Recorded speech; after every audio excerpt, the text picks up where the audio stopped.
Hey folks, welcome back to my channel. This is Mike, and this is going to be another movie log. First one I've done since June, so let's see if I can get back into the swing of things a little bit here. This movie log is going to be a little bit different because I'm going to concentrate on one actor and about nine, I think 8 or 9 films featuring this one actor. My favorite actor, Ethan Hawke, whom I've been trying to collect, fill in the gaps of his very long filmography by just going to oldies.com and ordering something like 4 or 5 titles at a time. So anyway, it's been kind of an Ethan Hawke festival around here. So let me share with you some of the things that I've been watching. I'll start out with the ones that I liked, the ones that I recommend, and then end up with the ones that I'm not that crazy about. So, beginning with the only film in this series that I had seen previously, and that is Before the Devil Knows You're Dead from the year, let's see, 2007, directed by Sidney Lumet. It was the last film directed by Sidney Lumet. Great director. He passed away in 2011. I actually saw this movie in the theater when it first came out. Had no idea really about any of these actors. Philip Seymour Hoffman, Ethan Hawke play brothers in the film. Marisa Tomei plays the wife of Philip Seymour Hoffman, who is having an affair with Ethan Hawke, his brother. And Albert Finney plays the father of these two guys. Okay, it's a very cool movie, neo noir. It's a heist movie. It has it's a very bizarre character study of these brothers and a lot of twisted family relationships, a lot of jealousy. Ethan Hawke is sort of a slacker, and his brother is much more of a high achiever. Unfortunately, he's been embezzling money from his company. He's about to be found out. He's also a heroin addict. His marriage is a mess, and he's very jealous of his younger brother. Anyway, the heist has to do with Philip Seymour Hoffman needs money desperately, and his brother could use some too. So Philip comes up with an idea to rob a jewelry store, right?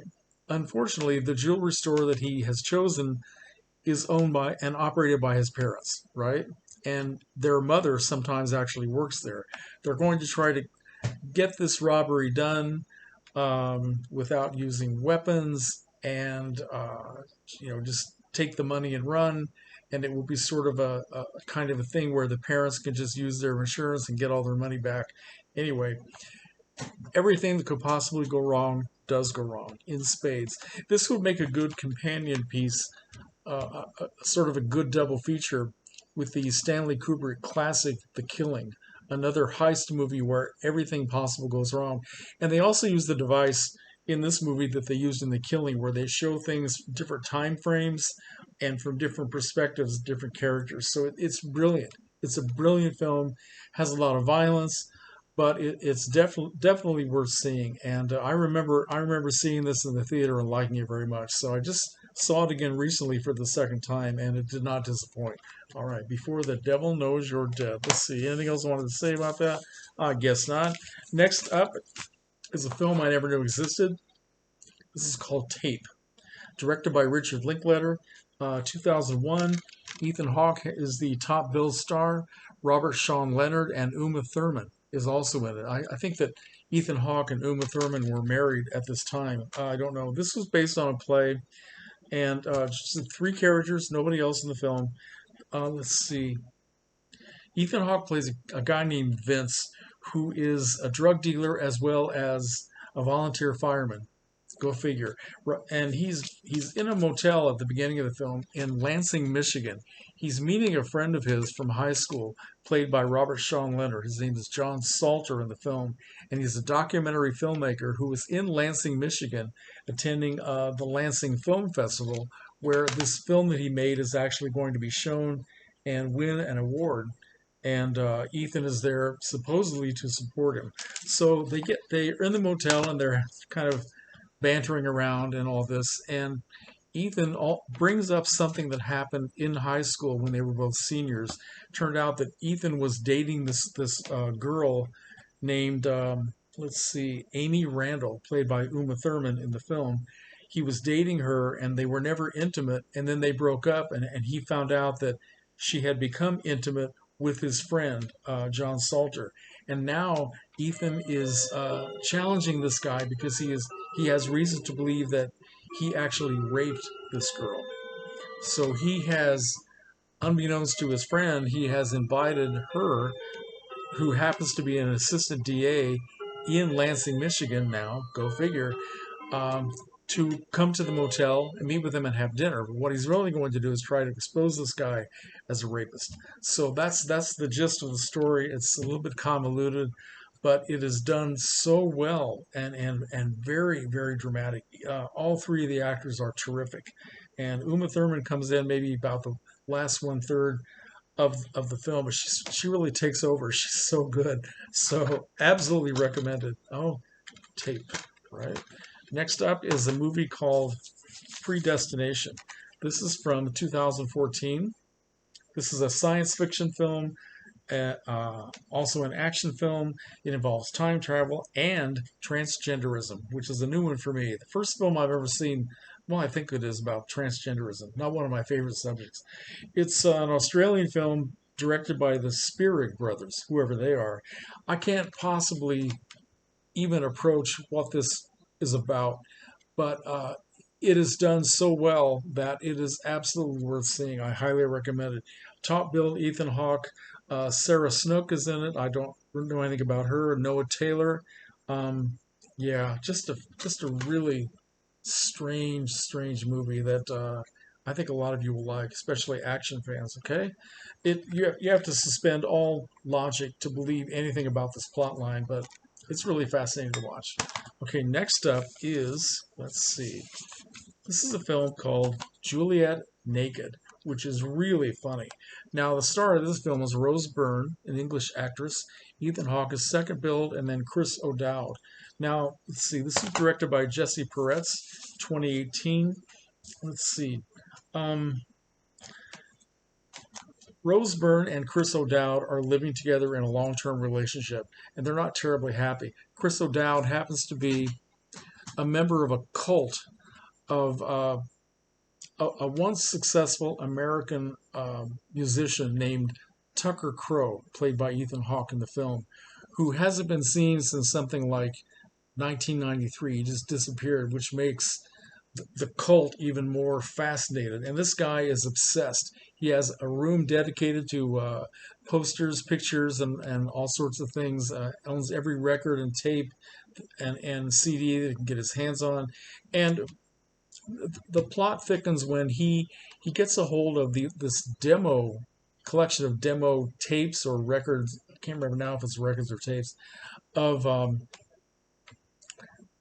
these are let's see, based on a hit song, a hit album that Tucker Crow had done way back in the day that all of his fans are just crazy about. It's called Juliet, and the demo tapes are called Juliet Naked because they're all sort of like rough, just demos, acoustic, and he gets into an argument with his girlfriend because she thinks they're just junk. Why do you like this stuff so much?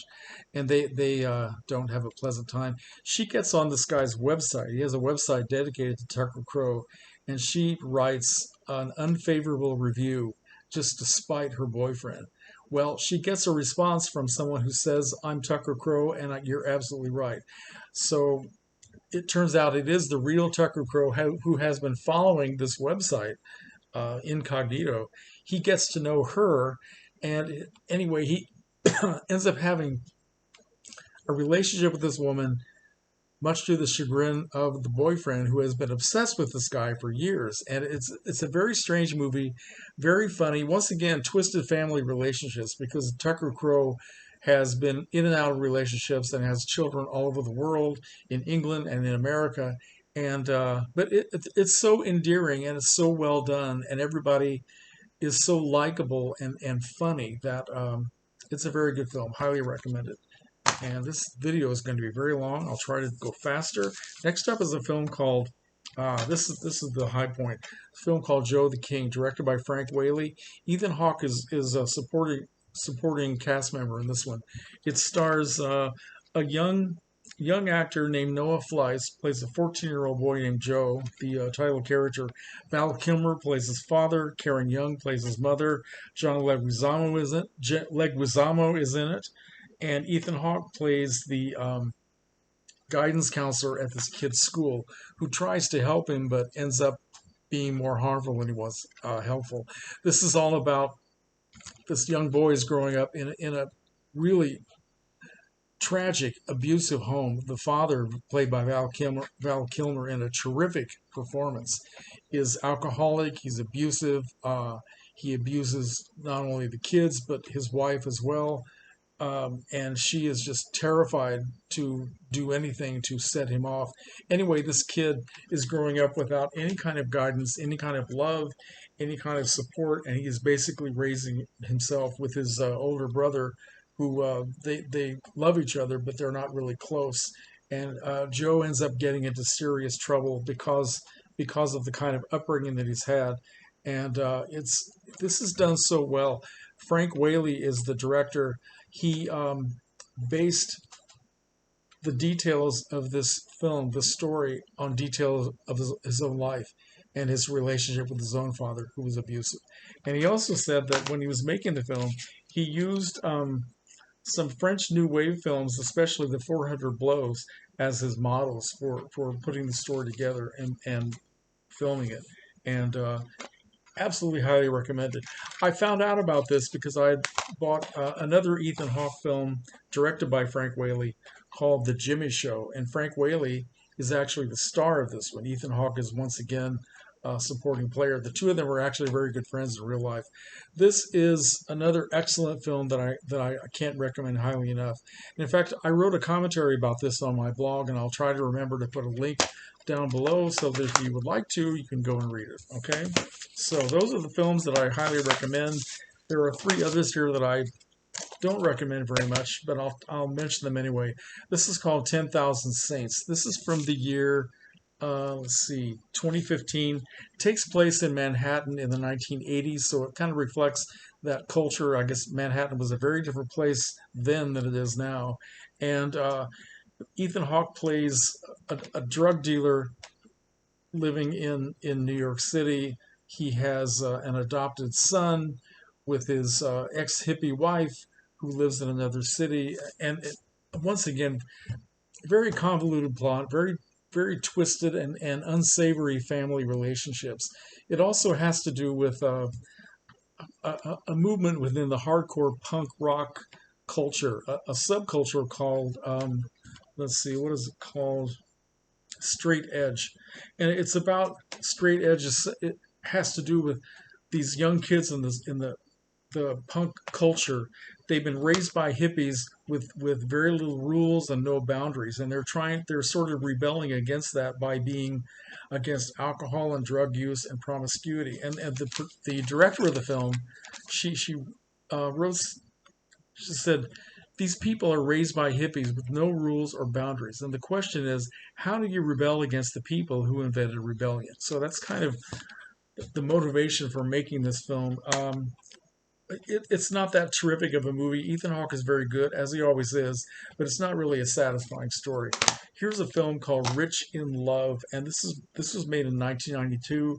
Top billed is Albert Finney, Jill Clayburgh, Catherine Irby, Erbe. I'm not sure how that's pronounced. Kyle MacLachlan, Piper Laurie, Ethan Hawke in a small role, Susie Amos, Alfred Woodard, directed by Bruce Beresford, who has done much better things than this. He did Breaker Morant, he did Tender Mercies, he did Driving Miss Daisy.